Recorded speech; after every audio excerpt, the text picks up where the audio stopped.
Hadirin hadirat sekalian, kaum muslimin dan muslimat rahimakumullah, shaimin shaimat yang dimuliakan Allah Subhanahu wa taala. Ada dua kebahagiaan bagi orang-orang yang berpuasa. Lis-shaimi farhatani, dua kebahagiaan bagi orang yang sedang berpuasa. Farhatani 'inda iftarin ay fitri, berbahagia ketika dia sedang berbuka puasa atau menjelang berbuka puasa. Yang kedua, farhatani 'inda liqa'a rabbih, orang yang berpuasa itu sangat-sangat lebih berbahagia ketika berjumpa dengan Tuhannya, Allah Rabbul Jalil. Yang pertama, betapa tidaklah kita bahagia setelah kita semenjak fajar menyingsing kita disuruh menahan hawa lapar dan haus, menahan hawa nafsu.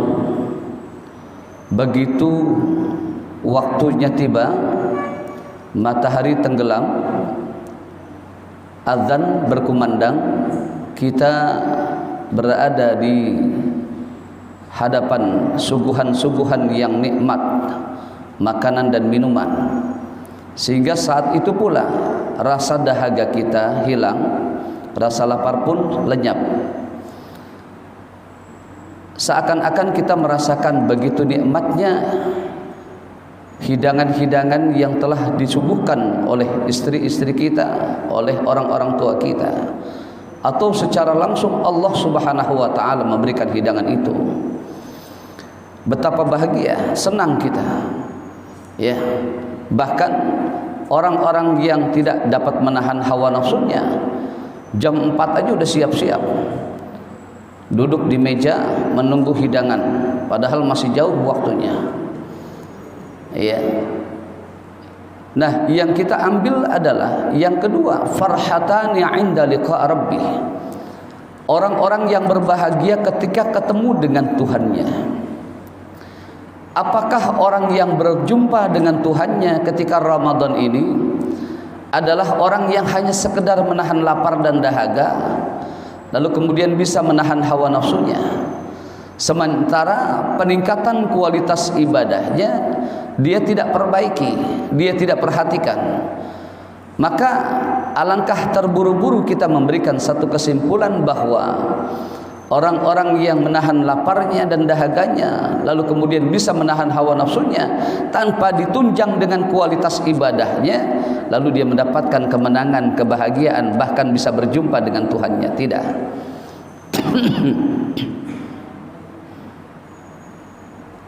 Oleh karena itu saudara sekalian, kita terkadang tertipu dengan kita berharap sesuatu dengan pahala.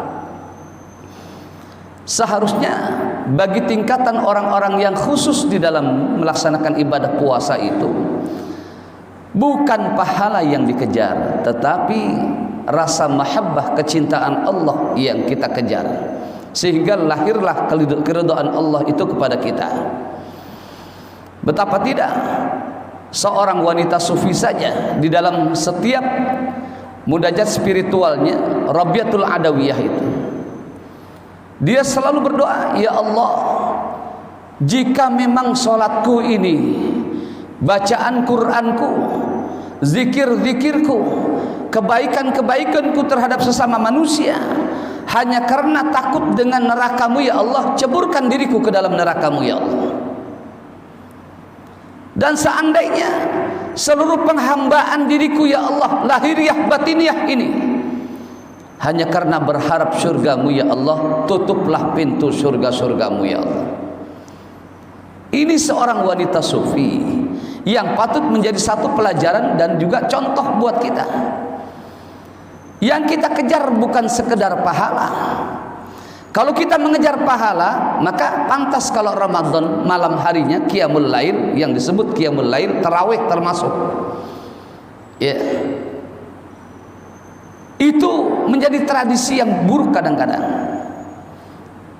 Yang penting saya sudah sholat,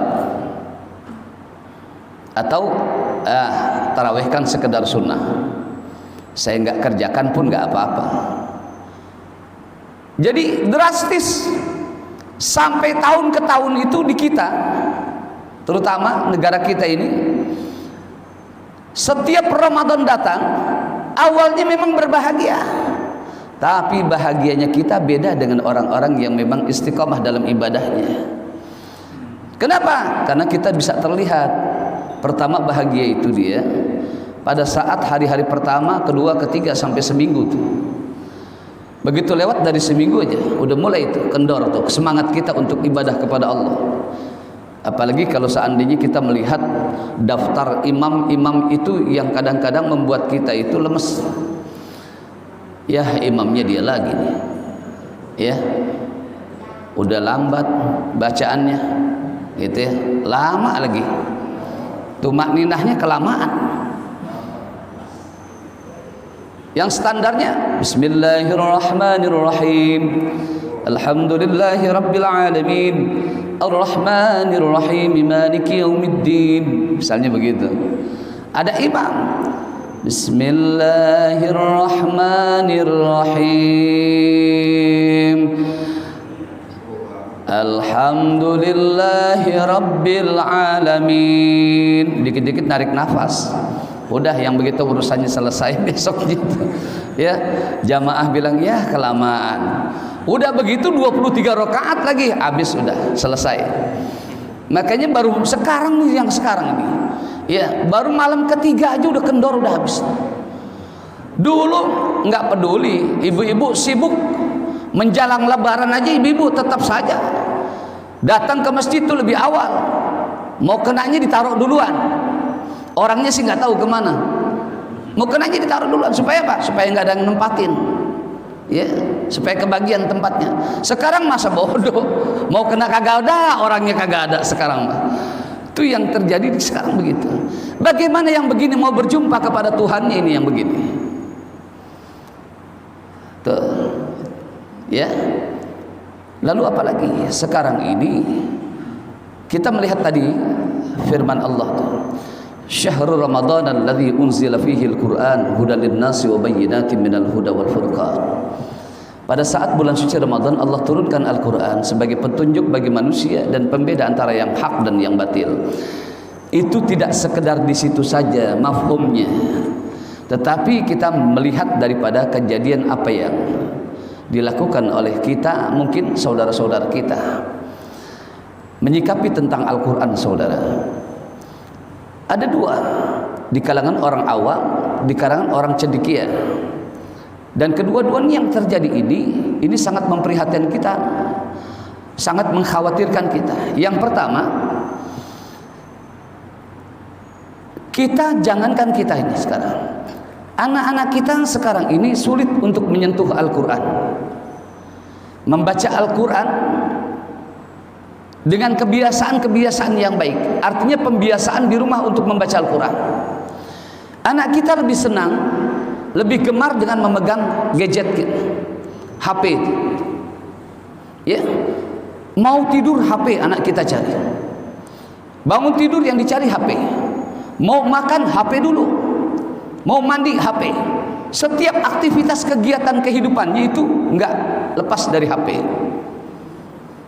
Sehingga susah kita untuk nyuruh anak kita sholat, susah anak kita untuk disuruh untuk mengaji, membaca Al-Quran. Karena kita pun demikian. Kita menyikapi Al-Quran sebagai sandaran hidup kita dan pedoman kita. Yang kita lakukan adalah setiap setahun kali. Jujur aja, setiap setahun sekali. Begitu Ramadan, siap-siap kita ambil Al-Quran yang sudah berdebu, kita bersihkan, kita baca. Awal Ramadan kita semangat, habis maghrib, ba'da subuh, kadang-kadang malam setelah tarawih, ya kita baca Al-Quran, mengejar target. Berapa kali khatam dikejar. Itu masih bagus kalau orang mengejar khatamnya. Tapi kadang-kadang kita cuma sekedar ya sudah, baca Al-Quran selesai taruh, baca Al-Quran selesai taruh, nggak pakai target. Ditaruh Al-Quran itu sampai Ramadan berlalu itu Al-Quran diletakkan kembali di lemari-lemari, di bupet-bupet itu sebagai hiasan yang melengkapi keindahan daripada jajaran kitab-kitab yang sudah tersedia di situ. Ya, kitabnya sudah rapi nih. Ada kan tuh lemari kitab tuh bupet ya. Nah, Al-Quran ditaruh di situ dipajang. Udah kalau Ramadan berlalu udah nggak tersentuh lagi. Nanti disentuhnya lagi Ramadan yang akan datang. Kalau begini caranya, bagaimana kita mau pandai untuk bisa membaca Al-Quran dengan baik dan benar? Makanya kita itu kalau setiap tahun juga, saya kadang prihatin, di setiap wilayah, bukan cuma satu tempat, di setiap wilayah itu muncul imam-imam yang baru, yang kadang-kadang ketika ditunjuk sebagai imam tidak memiliki kapabilitas dan kualitas dalam bacaan Al-Quran. Lihat kalau di kampung-kampung tuh ya, jadwal imam tarawih, yang baru bisa baca Al-Quran ditunjuk jadi imam. Ini bahaya saudara. Imam itu laksana nahkoda, laksana supir dia. Supir kalau ugal-ugalan, kita ngeri sebagai penumpangnya. Supir kalau tidak tahu tujuan dan arahnya, kita lebih ngeri lagi kemana kita sampainya. Kalau supirnya ugal-ugalan, tidak bisa melihat mana rambu, mana perhatian-perhatian yang sudah diberikan, ini kan repot ini. Yang mana aja diterabas tuh. Akhirnya habis, jatuh kita ke jurang. Sama dengan saat ini kondisinya umat Islam itu. Imam dipilih yang tidak memiliki kapabilitas dalam bacaan Al-Qur'annya. Ilmu mujawadahnya tidak mengerti, ilmu tajwidnya tidak mengerti, sampai masalah waqaf lil ibtida. Ada orang yang bacaannya bagus bacaannya karena memang qari, tapi karena tidak belajar tentang masalah waqaf lil ibtida, ini juga bahaya. Saya jumpai di beberapa tempat, ternyata alumni perguruan tinggi ilmu Al-Quran PTIQ. Saya tanya, apakah Anda tidak belajar tentang tajwid? Ya, kalau saya kan target saya hanya menghafal, Ustaz. Jadi kalau hafalan saya semester pertama harus 5 juz. Nanti berikutnya ditambah lagi sampai kelulusan, Ustaz. Saya harus menamatkan 10 sampai 15 juz baru tamat bisa lulus. Yang dikejar hafalannya. Apalagi orang-orang yang bukan di faknya Al-Quran. Ini ngeri kita Pak, saudara sekalian. Ya, ini kejadian ini. Bahaya luar biasa. Yang kedua, Al-Quran di kalangan orang-orang cendekia. Saya beberapa bulan, belum lama, antar sekitar sebulan 2 bulan, saya berbincang-bincang dengan beberapa dosen pasca sarjana agama. Gelarnya doktor dia. Sekarang jadi tenaga ahli di Kementerian Agama. Cuma ketika ngobrol dengan saya jadi kaget juga masalahnya. Udah lagi beberapa tokoh mengatakan bahwa Al-Quran sudah tidak memiliki relevansi terhadap kehidupan manusia. Satu, ini Al-Quran udah gak bisa sesuai dengan kehidupan manusia. Jadi yang dirubah bukan tatanan kehidupan manusianya, aturan-aturan kehidupan manusia, tetapi Al-Quran yang dirubah. Itu satu, itu sudah lama kalau itu.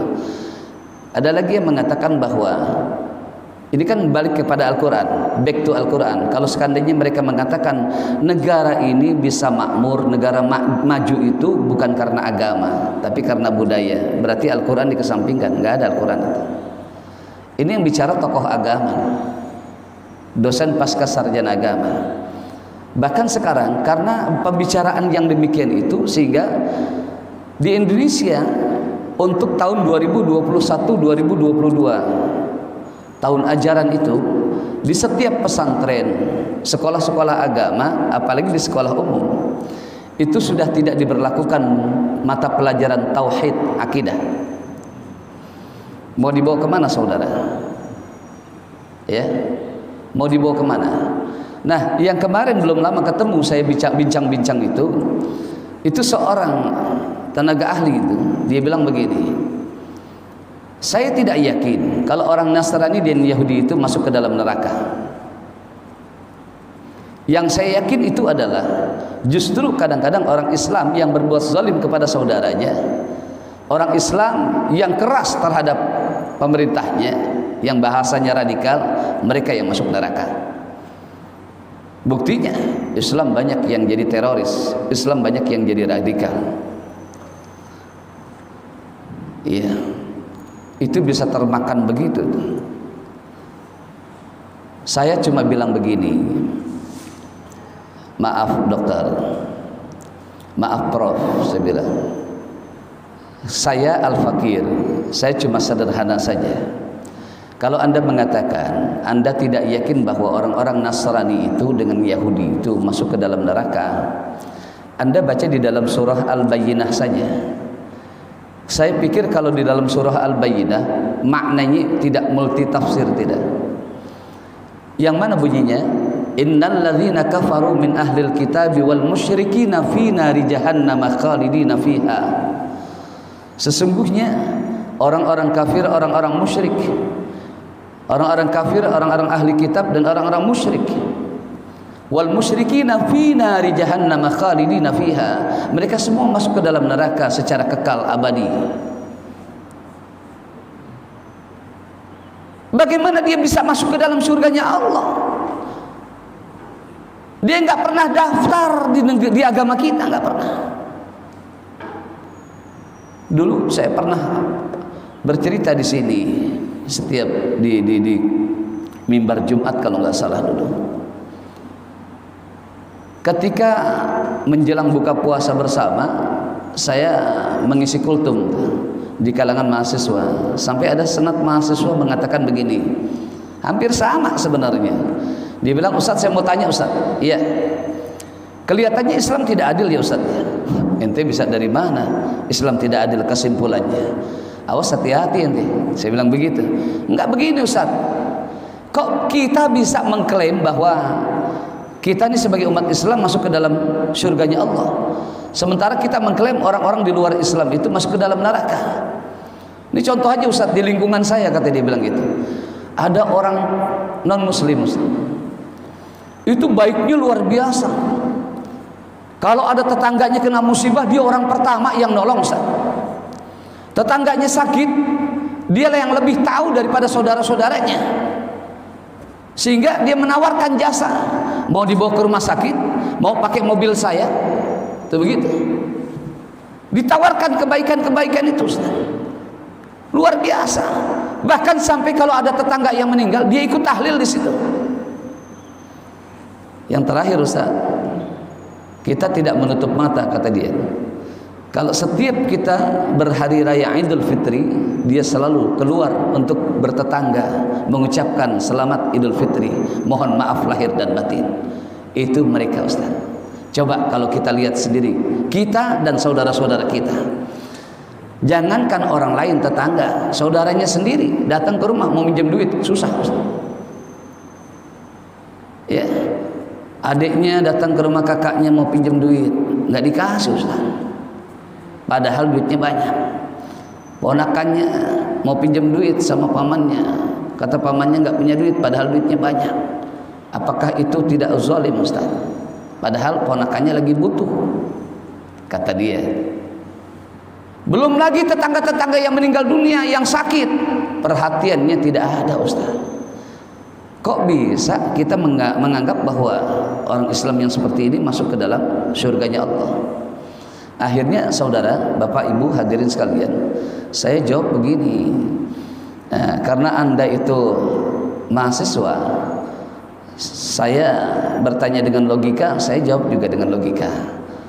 Nah, sekarang begini, kita sama-sama menjadi mahasiswa di sini. Anda mahasiswa, saya mahasiswa di sini. Cuma bedanya begini, ketika masuk ke kampus ini, saya mengisi registrasi pendaftaran, sementara Anda tidak mengisi registrasi, tidak mengisi pendaftaran. Anda tetap diizinkan untuk mengikuti proses belajar mengajar. Setiap ulangan pun Anda diperkenankan.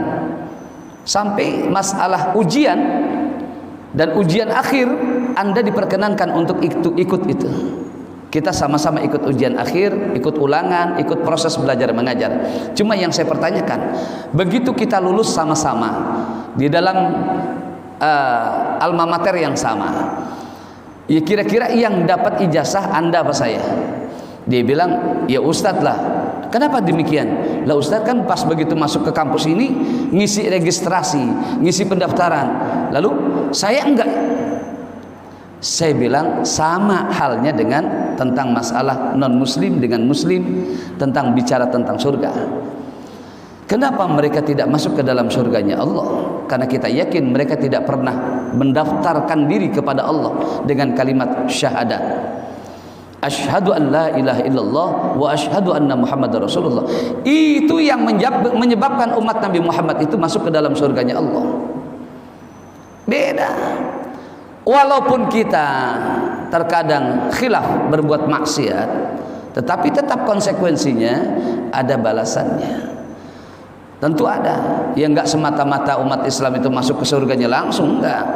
Dia tetap mengalami ya siksaan neraka dulu, setelah itu baru diangkat masuk ke dalam surganya Allah. Nah itu saudara.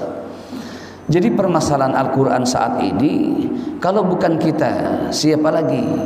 Maka tanamkan paradigma buat kita sendiri dan keluarga kita untuk cinta Al-Quran. Ya, saya sendiri kesulitan untuk membina anak-anak saya. Saya masukkan anak pertama saya ke pesantren, 3 pesantren keluar terus, kabur. Akhirnya saya minta doa. Kan jalan keluar yang terbaik itu orang tua sekedar mendoakan, jangan dimarahin. Didoain anak. Saya doain, ya Allah, bagaimana supaya kiranya dia bisa tersentuh dengan agama.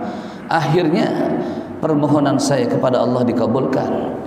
Dia masuk pesantren walaupun tidak lama, dan sekarang jadi santri kalong, kemana-mana dia belajar dengan guru-guru. Yang terakhir nih saya masukkan halaqah subuh.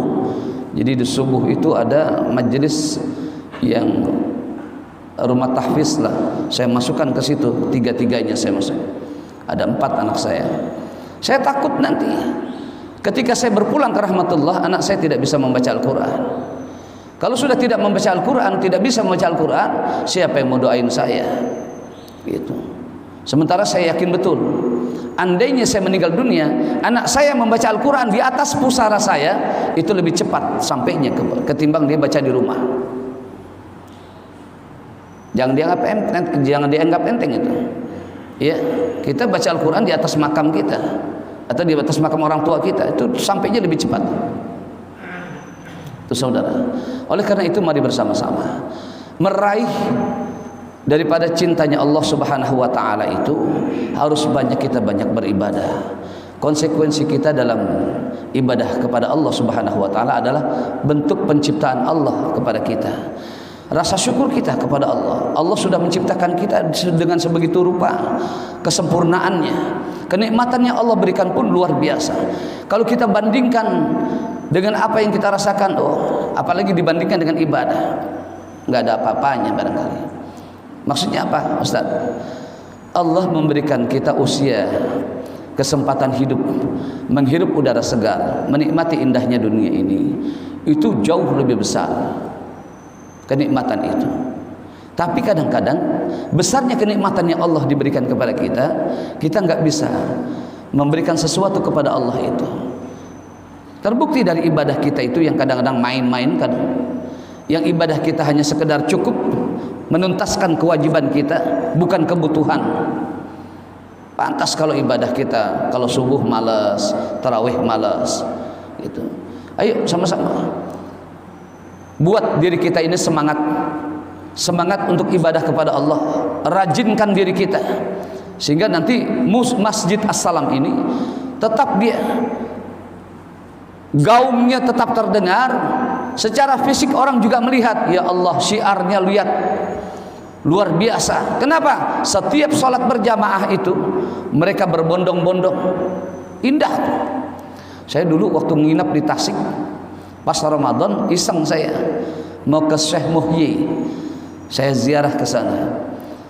Pas nginep itu saya lihat keindahan. Yang saya lihat bukan cuma keindahan taman-taman pohon-pohon yang sejuk, bukan. Yang saya lihat keindahannya itu orang-orang beramai-ramai, enggak perempuan, enggak laki-laki, enggak kecil, enggak dewasa, mereka berbondong-bondong ke masjid musholanya. Saya lihat itu. Udah begitu, saya lihat lagi begitu selesai dia mendengarkan ceramah agama ba'da subuh itu, pulang berbondong-bondong, enggak langsung dia tutup pintunya, dia buka semua jendela-jendela, dibuka, pintu dibuka. Kata orang dulu rezekinya masuk. Apa yang dilakukannya?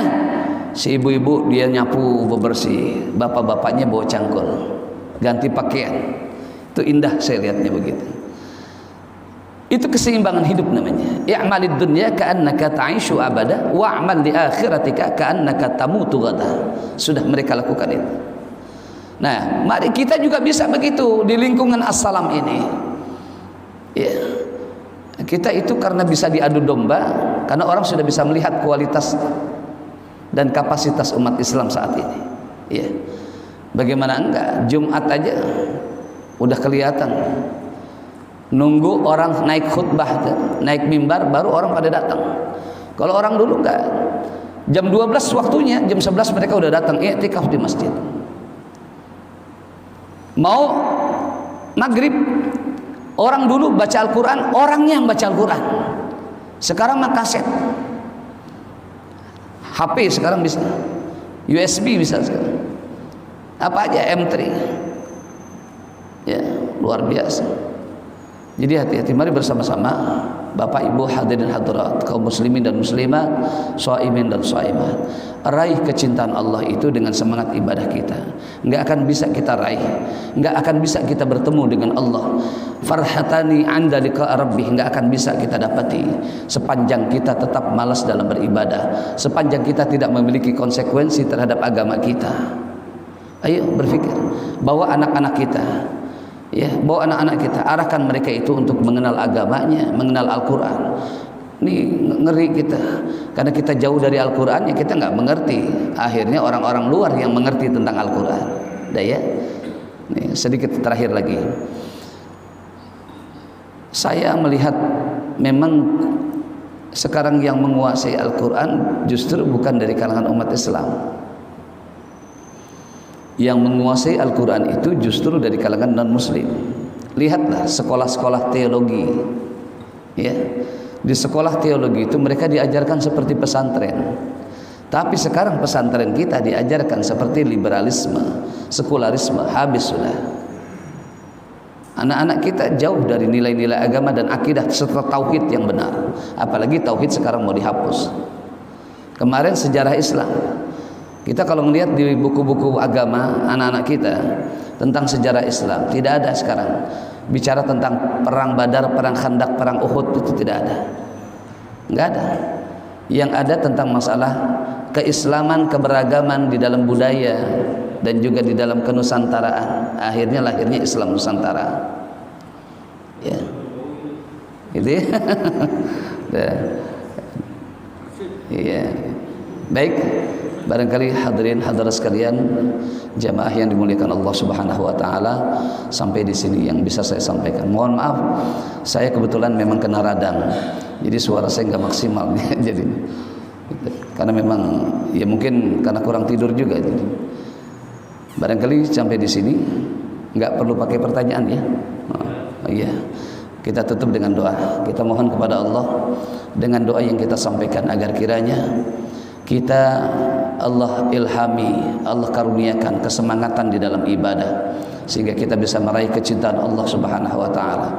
Lalu kita mohon kepada Allah untuk keluarga kita, anak-anak kita, masyarakat kita, terutama di lingkungan Masjid As-Salam ini, untuk Allah berikan petunjuk kita di dalam keistiqomahan beribadah, keistiqomahan beragama.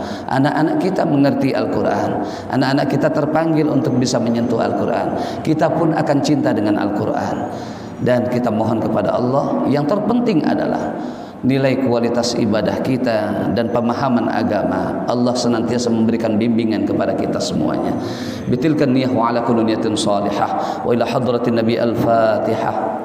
A'udzu billahi minasyaitonir rajim. Bismillahirrahmanirrahim. Alhamdulillahi rabbil alamin arrahmanir rahim maliki yaumiddin. Iyyaka na'budu wa iyyaka nasta'in ihdinas siratal mustaqim siratal ladzina an'amta 'alaihim ghairil maghdubi 'alaihim waladdallin. Amin. Astaghfirullahal azim, astaghfirullahal azim, astaghfirullahal azim.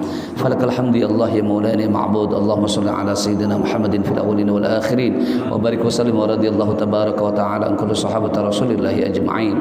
Allahumma hdina bihudak waj'alna mimman yusari'u fi ridak wa la tuwallina waliyan siwak wa la taj'alna mimman khalafa amraka wa 'asak. Hasbunallahu wa ni'mal wakeel, ni'mal maula wa ni'man nasir, wa la haula wa la quwwata illa billahil 'aliyyil 'azim. اللهم اغفر لنا ذنوبنا ولوالدينا وارحمهم كما ربونا صغارا ولجميع المسلمين والمسلمات والمؤمنين والمؤمنات. ربنا تقبل منا صلاتنا وصيامنا وقيامنا وتخشعنا وتضرعنا وتعبدنا وسجودنا وركوعنا وتهليلنا وتسبيحنا وتذكيرنا وقراءتنا وتمم تقصيرنا يا الله يا ارحم الراحمين. اللهم انا نسألك رضاك والجنة ونعوذ بك من سخطك والنار يا عزيز يا غفار يا كريم يا ستار. اللهم إنك عفو كريم تحب العفو فاعف عنا يا الله يا كريم يا مجيب السائلين. اللهم يا مفارق الفرقان ومنزل القرآن بالحكمة والبيان بارك اللهم لنا في شهر رمضان بارك اللهم لنا في شهر رمضان بارك اللهم لنا في شهر رمضان. اللهم إنا نسألك حفظ المرسلين وفهم النبيين وإلهام الملائكة المقربين. اللهم زدنا علوما نافعا وارزقنا فهما واسعا وعملا متقبلا رزقا كثيرا حلالا طيبا. ربنا آتنا في الدنيا حسنة وفي الآخرة حسنة وقنا عذاب النار. صلى الله على سيدنا محمد وعلى آله وصحبه وبارك وسلم walhamdulillahi rabbil alamin. Terima kasih, mohon maaf atas segala kekurangannya. Inna ahsanal kalam wa abyana nizam kalam Allahul malikul alam dzil jalali wal ikram. Wassalamu alaikum warahmatullahi wabarakatuh.